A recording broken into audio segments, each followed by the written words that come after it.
Pour ne rien manquer, abonnez-vous maintenant. Les vraies voix Sud Radio, le grand débat du jour. On a de plus en plus de missions, de plus en plus de charges et on a une marge de manœuvre qui est en fait extrêmement faible et qui aujourd'hui n'est plus que la taxe foncière. On a appris qu'il va y avoir une augmentation très importante dans toutes les villes de France, plus 9% à Lyon, plus 14% à Metz, plus 52% à Paris. On sait que les collectivités locales ont besoin de fonds, mais on se tourne vers qui? Vers les propriétaires. L'autre choix, ça aurait été d'augmenter les tarifs des services publics du quotidien. On sent bien qu'il y a dans ce pays une forme de haine des propriétaires qui ne sont pas forcément des gens riches. Déjà, la vie augmente dans tous les domaines et en plus ça, non, ça fait énorme, c'est pas possible. Et Paris, Grenoble, Lyon, Metz, selon l'AMF, l'Association des maires de France, la taxe foncière pourrait augmenter de près sur une commune sur 5 de plus de 40 000 habitants, un impôt qui concerne aujourd'hui 32 millions de propriétaires en France. Une hausse indexée forcément sur l'inflation pour la plupart des communes, Philippe. Oui, parce que depuis la suppression de la taxe d'habitation sur les résidences principales, les mairies peuvent être tentées de se servir dans la taxe foncière pour atteindre l'équilibre budgétaire qui leur est imposé, surtout avec la baisse de la DGF, la dotation globale de fonctionnement, c'est l'argent que donne l'État aux communes. Alors est-ce que quelque part la suppression de la taxe d'habitation, ça n'a pas été comme Coluche, donne-moi ta montre, je te donnerai l'heure, entre les locataires et les propriétaires? Vous êtes d'accord? Vous n'êtes pas d'accord? Vous trouvez que vous en avez marre de payer en tant que propriétaire? Vous trouvez ça très bien, qu'il faut l'augmenter même de plus de 50% comme à Paris? On vous attend au 0826 300 300. Notre invité pour en parler, Virginie Pradel, est avec nous. Bonsoir, merci d'être en direct sur Sud Radio. Vous êtes avocate fiscaliste et auteur de Impômania aux éditions de l'Observatoire. Philippe Bilger, cette taxe d'habitation qui augmente. Foncière, pardon, et cette taxe d'habitation qui disparaît. On nous avait promis pas de hausse d'impôts. Bah si, finalement. Sur un sujet, Cécile, dont je ne prétends pas être spécialiste, absolument. Donc je prends mes précautions. J'ai tout de même, en tant que citoyen, entendu dire qu'on confiait de plus en plus de missions aux maires, qu'ils avaient de moins en moins d'argent, et que donc, logiquement, il fallait qu'ils augmentent quelque chose. Alors, sans doute que des spécialistes viendront dire qu'il y avait d'autres possibilités que d'augmenter considérablement la taxe foncière. Pour ma part, je n'en vois pas d'autres. Mais peut-être on va nous indiquer que il y a une autre. C'est l'arnaque de la présidentielle version en 2017. C'était évident. Et puis tout le monde l'a. Quand vous enlevez quelque chose qui rapporte autant que la taxe d'habitation, il est bien évident que les municipalités sont obligées de. En plus, vous ratiboisez complètement la dotation globale d'État. Je ne sais pas si vous voyez à quel point. C'est pas Emmanuel Macron qui a commencé à baisser. François Hollande avait déjà commencé. Nicolas Sarkozy avec ce qu'on appelle la RGPP, la révision générale des politiques publiques. On sucre les vétérinaires, on sucre des postes de hauts fonctionnaires. Non, mais on se rend pas compte. Donc voilà, c'était l'arnaque de la taxe d'habitation. Tout le monde est content de plus la payer, mais à un moment donné, les mairies sont obligées de se resservir. Moi, je suis pas une anti. Je trouve quand même, excusez-moi, à 52%, il va falloir qu'on m'explique, c'est quand même un peu fort de café, 52%. Alors qu'à Paris, je rappelle, pour les gens qui habitent à Paris, la taxe d'habitation, paradoxalement, était beaucoup moins élevée que dans un certain nombre de communes alentours, y compris en Seine-Saint-Denis. C'est quand même incroyable. C'était parfois du simple triple. Beaucoup de taxes professionnelles aussi. Alors, Grenoble, pour vous donner une idée, par exemple, avant de faire rebondir Sébastien, à Grenoble, c'est plus de 25%, à Lyon, 9%, et à Metz, 14,3%. Sébastien Ménard. Vous allez faire, à Biarritz? On essaie de contenir. Parce qu'effectivement, la DGF ne compense pas tout. Donc la fameuse dotation globale de fonctionnement qui est censée compenser l'absence de fiscalité locale en matière de taxe d'habitation. Donc on a fait, nous, le maximum pour ne pas augmenter les impôts et pour contenir au mieux. La réalité, c'est qu'à périmètre constant, en tout cas depuis le Covid, on a de moins en moins de recettes et de plus en plus de demandes. Voilà, parce que le quoi qu'il en coûte, c'est pas uniquement, je dirais, l'État qui l'a assumé, c'est aussi un certain nombre de collectivités, et nous payons aujourd'hui ce quoi qu'il en coûte. Tiens, vous êtes maire ou élu local, vous dites on est obligé parce qu'il n'y a plus de sous, ou alors vous êtes contribuable et vous dites j'en peux plus, c'est plus supportable de payer autant d'impôts locaux, appelez-nous au 0826 300 300. Et ça concerne 32 millions aujourd'hui de propriétaires. Pour en parler, Virginie Pradel, merci d'être avec nous.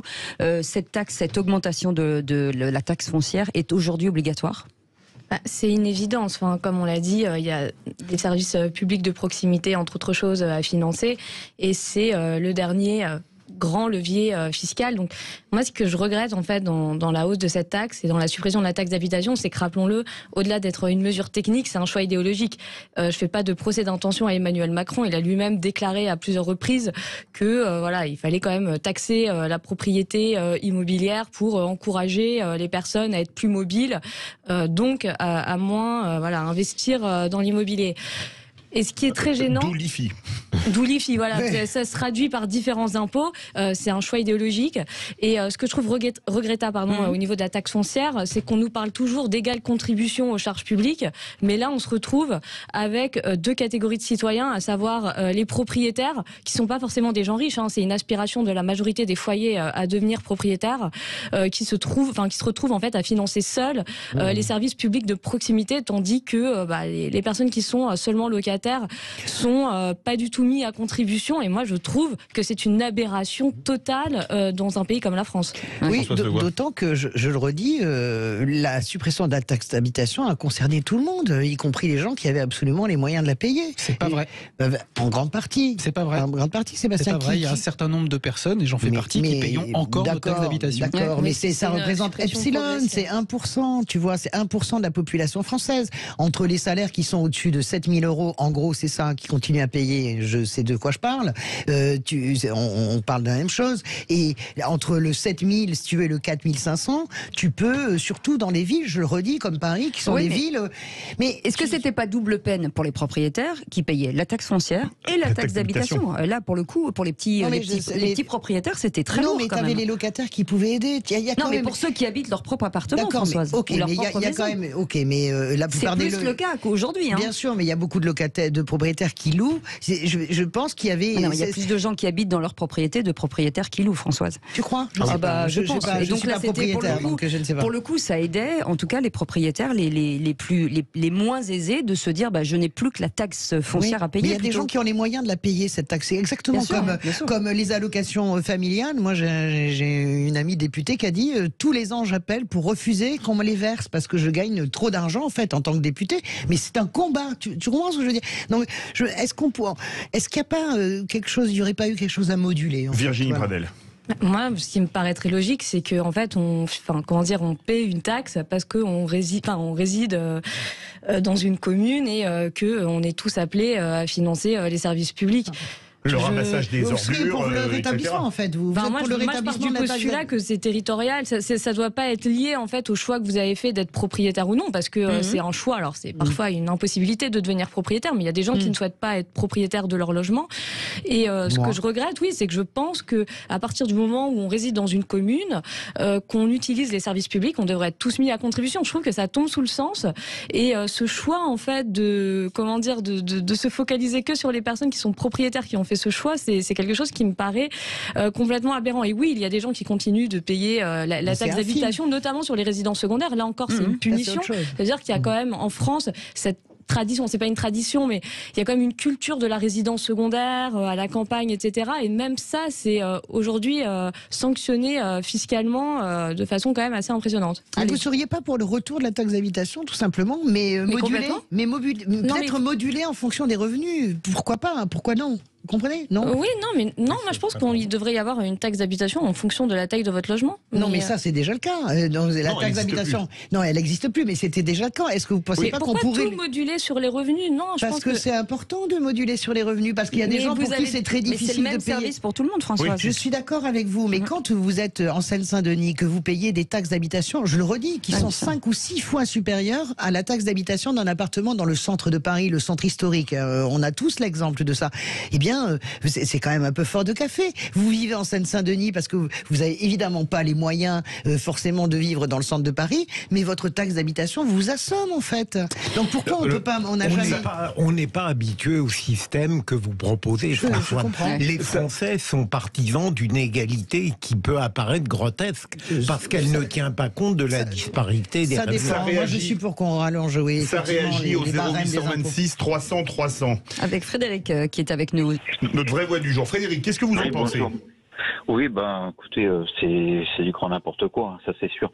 Alors moi, pour ma part, j'ai été propriétaire, je suis repassé locataire et je serai prochainement repropriétaire. Ah, très bien. Et pour tout vous dire, j'ai été aussi propriétaire bailleur avec un locataire. Oui. J'ai eu le locataire pendant 8 ans, je n'ai jamais augmenté le loyer. Ah super, alors on peut venir louer chez vous. Non mais on sera 7. J'avais un principe. On amène les copains, oui. Non mais j'avais un principe, c'est qu'on avait fait un bail, donc qui était par rapport aux revenus, les gens pouvaient payer le bail, c'est comme ça qu'ils ont pu signer le bail. Donc moi, je me disais, bon, on peut toujours augmenter un peu. Et le jour où les gens ne peuvent plus payer, ils font quoi? Ils disent pas, je peux plus payer les 50 € ou les 20 € que vous avez mis de plus. C'est je ne peux plus payer mon loyer. Et on fait comment? En tout cas, c'est un bon choix. Je préfère garder quelqu'un longtemps et qui paye plutôt que de l'avoir 3 mois. Restez avec nous, Frédéric. On passe à Olivier, 0826 300 300, qui nous appelle des Yvelines. Bonsoir Olivier, pardon, on vous a fait un petit peu attendre sur cette taxe foncière. Vous en pensez quoi? Eh bien, j'ai attendu en écoutant avec attention les échanges, et je crois que tout a été dit par les uns et les autres. Donc ma valeur ajoutée va être sans doute un peu juste. Pas du tout. Juste deux points. Effectivement, à partir du moment où on est locataire, on utilise les services locaux, communaux. On est bien content d'avoir une école qui accueille vos enfants. On est bien content d'avoir des activités, des routes entretenues, etc. Donc il est un petit peu dommage que les locataires ne paient pas une contribution pour l'entretien de tous ces services locaux. Ça, c'est le premier point. J'ai entendu parler, alors c'est un petit peu dans le désordre, de dotations qui étaient reversées par l'État aux communes. La dotation globale de fonctionnement, c'est l'une des grosses sources de revenus des communes. Voilà, sauf que cette dotation a été calculée au moment où la taxe d'habitation a été arrêtée, enfin n'a plus été perçue par les communes, et ma compréhension c'est que depuis, elle est complètement gelée, cette dotation. Or, il y a une pression sur les communes pour construire des logements sociaux sur lesquels ils ne toucheront plus de taxe d'habitation. Alors, on va faire réagir Sébastien Ménard qui connaît bien les communes. Alors... Oui, c'est sûr que la DGF n'évolue pas à la hausse. Elle évolue même plutôt à la baisse. L'euphémisme. Non, mais le macronien que je suis a quelques complications à défendre une position, voilà, que je ne vais pas défendre. Donc je vais plutôt défendre ma commune et défendre les contribuables lambda. Non, très clairement, l'abandon de la taxe d'habitation au profit d'une augmentation de la taxe foncière, parce que c'est ce que disait Maître Pradel, c'est ce qu'on partage tous autour de cette table, n'est pas qu'un effet d'optique. Parce que moi, j'ai le sentiment que ça vient ajouter de l'inégalité à l'inégalité fiscale dans notre pays. Voilà la position qui est la mienne, tant en tant que chef d'entreprise, qu'en tant qu'élu local, qu'en tant que contribuable. Virginie Pradel, vous êtes d'accord avec ça ? Je suis complètement d'accord et je trouve que aujourd'hui, c'est même quand vous regardez les personnes qui ont beaucoup d'argent, du coup, elles sont quand même encouragées à ne plus investir dans l'immobilier et à se délocaliser très rapidement. Donc il y a même un danger derrière cela. Pour ce qui est de Paris, je pense qu'il n'y a pas assez de biens pour le nombre d'investisseurs, par exemple, pour la ville de Paris. Alors peut-être que c'est à part, mais pour les grandes villes et les grands centres urbains, en tout cas Paris, il y a trop de gens qui veulent investir, il n'y a pas assez de biens dans les quartiers. Mais la question de se dire, c'est qu'est-ce qui se cache derrière finalement cette mesure? Est-ce qu'elle est électoraliste? C'est quoi la mesure de dire il faut de l'argent. Non, c'est pas ça. De dire on retire la taxe d'habitation.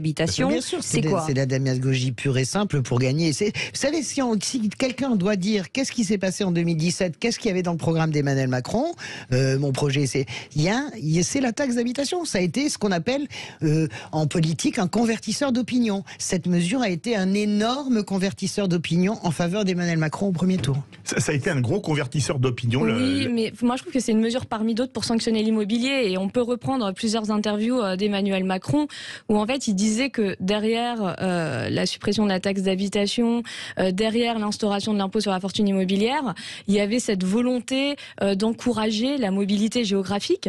Il y a eu quand même des déclarations où Emmanuel Macron disait que il y avait pas trop de propriétaires, mais que les personnes étaient un peu trop fixées territorialement, parce que c'est vrai qu'il y a un problème au niveau de l'immobilier, c'est que les droits de mutation sont très élevés, donc vous n'avez pas non plus, mais ça aurait été plus simple de baisser les droits de mutation, parce que c'est vrai que ça peut être un frein Il faut expliquer ce que sont que les droits de mutation, parce que les auditeurs... Oui, les droits de mutation, c'est ce que vous devez payer.